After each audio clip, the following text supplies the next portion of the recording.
Što je pokazala skupština nogometnog kluba Dinamo?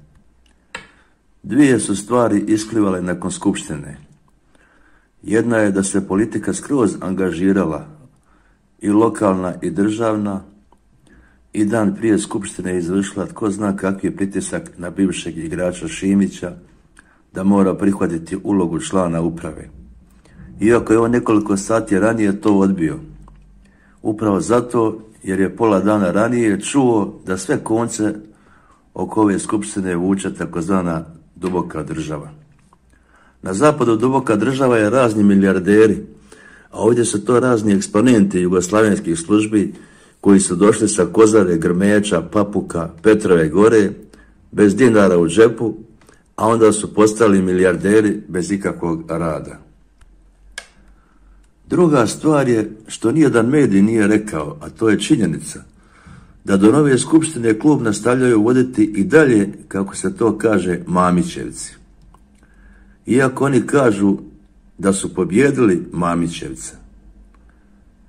Zdravko Mamić je napravio statut i skupštinu po svom habitusu.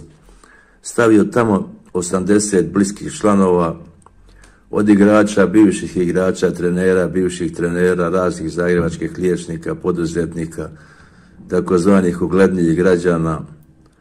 Ima jedan je vlasnik turističke agencije koji je preko Mamića zarađivao milijune raznih novčanica.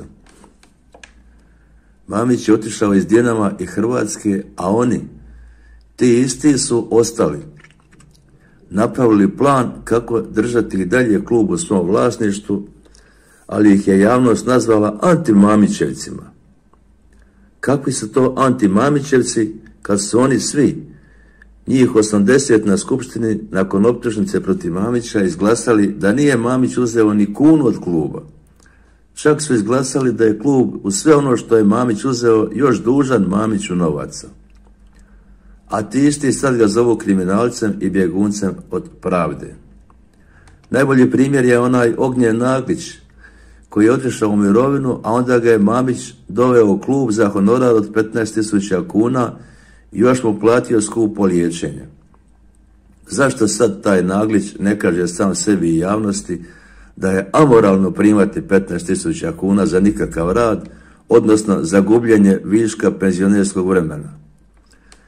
I onda Naglić ima kao umirovljenik bit će 20.000 kuna mjesečnih primanja, možda i više, a 70% umirovljenika nema ni 3.000 kuna. Jasno je da se Mamić neće nikada vratiti u ovakvu Hrvatsku i te dvije struje Mamićevaca ne bore se za njega nego za sebe.